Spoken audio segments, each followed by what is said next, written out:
Let's really abuse this.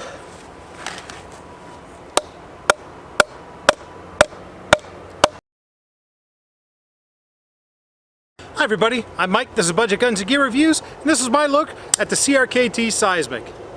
Stick around, maybe we'll learn something together. While I was at the NRA annual meeting this year, I stopped to talk to Bryce at the CRKT booth, and he showed me a couple of knives, one of which was the Seismic. I reached out to them after I posted that booth review video, and they were kind enough to send me an example of the Seismic. So I'm going to go ahead and test this out. The Seismic is, if you'll recall from that video, is the knife that has the new deadbolt locking system. The lock goes in here,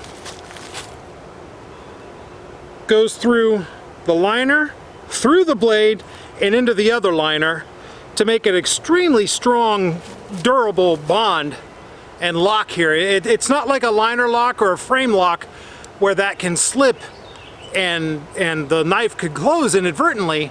With this, one of two things are going to happen. You're going to have to break the pins, you're going to have to shear the pins through, or break the blade. So, you know, I almost hate to say it, but let's see if I can. But before I go through any of that, let me take a look and show you how sharp the factory edge is. I mean, it goes right through paper like butter. It'll let you shave as thin a curl as you want to off of this. So that's a sharp blade, and it absolutely is a shaver too. I might as well become a swimmer, man, because I could take everything off my body with this. I think it's a good looking knife. It has really sexy lines to it. G10 handles. There is the push button switch for the lock release. Good lines to it. This particular example has a satin finish and a fine blade. It does come with VEF serrations as well. It's held together with Torx head screws. These are T6s, I think, and the one holding the button in is a T8, as well as the reversible point down pocket clip is a T8 as well. It has nice lines to it. It's designed by Flavio Ikoma. I'm not sure right offhand what the steel is. I will annotate that here. But yeah, so far I'm impressed with it. I see a couple potential spots where I would have a suggestion for them in the next iteration, but we'll get to that in a little bit. Right now, let's see if this thing can stand up to stuff that no folding knife should. First, let's see how it carves. Get see if I can. Chops through light branches really well. Has some nice, simple, I mean, it's there, but it's somewhat understated jimping right there to give you some purchase. You can already tell that there are some hot spots for this type of use in the handle, and it's kind of what I was afraid was going to happen. Put that aside for a second. The detailing on this is really nice looking. It's beautiful. It's a beautiful, sexy looking knife. And if I had a suggestion, it would be that on the next iteration, they round these edges right here off, because that's kind of, I can feel that wearing. I mean, those are hot spots. If I'm going to use this for any length of time, blisters are going to develop. They did a nice job rounding it here on the end, and they did it rounding it here on the front where you're not going to touch. So I don't know why they didn't do it right here on the edge, right where you're gripping, but that's, if I were to have to use this for a prolonged period, that might become a problem. So, you know, if you buy one of these as a use knife, be aware of that. If you buy it as just a collection, you know, hey, awesome, it's dead sexy. But if you buy it to use it, you might want to take some sandpaper and lightly sand these edges to break them, and I think it'll be a lot more comfortable. Let's see how it batons. All right, this is some kind of hardwood, I'm not sure what. Blade won't quite go across it, so I have to take a little bitey bite out of it a little bit at a time here.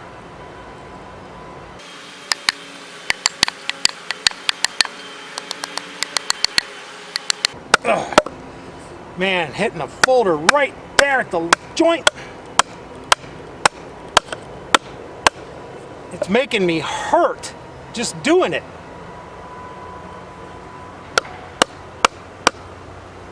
Well, all right, I'm feeling a little bit of play now, which is kind of expected.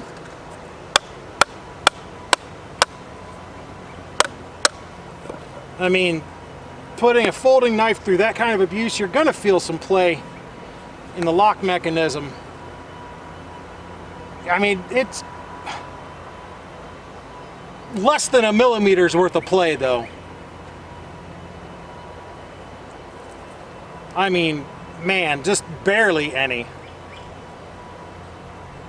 gonna go ahead and take a slightly smaller bite.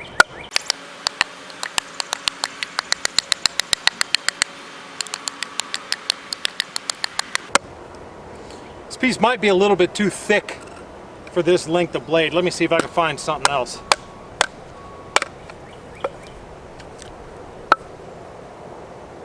No side to side play, and just a less than a millimeter of front to back.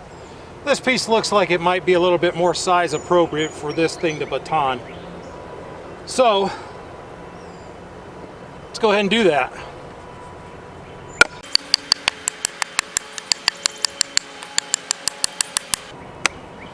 I was right about these hot spots. You can feel it in the vibrations in your hand. You can feel it biting you. So if you think that you might have to use this for any hard use, like say if you have it as your main blade in your bug out bag or something, if you wanted a folding knife in there just for just for space constraints, make sure you have a decent pair of gloves too, because if you have to do any work like this with it, you're going to pay for it.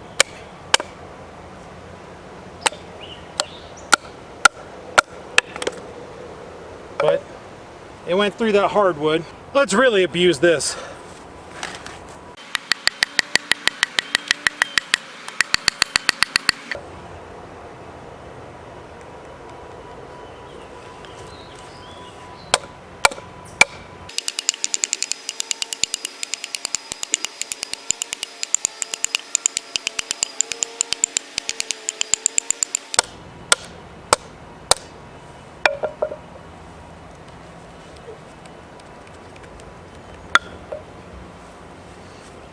You can see how far into the tree that went. Maybe you can hear that. Just the slightest bit of play, but I bet, and if I tighten up this screw, it's gonna hold. It's gonna change that right up. There's still no side to side. Let's see if the lock mechanism still works. Perfect. So how was the edge retention after all that abuse? Wow. Didn't lose anything. So overall, I absolutely give this blade a thumbs up, and I think that you should get one if you're interested in a blade like this. You know, the caveat being, unless you break those edges there with some sandpaper or wear gloves. You know, in order to make it really useful, round those edges off and or wear some gloves, and you got a knife that can't be beat. I'm Mike. This is Budget Guides and Gear Reviews. This is my look at the CRKT Seismic. If you like what you saw, please like, share, subscribe. Consider becoming a patron on my Patreon account. And as always, come on back. Maybe we'll learn something together.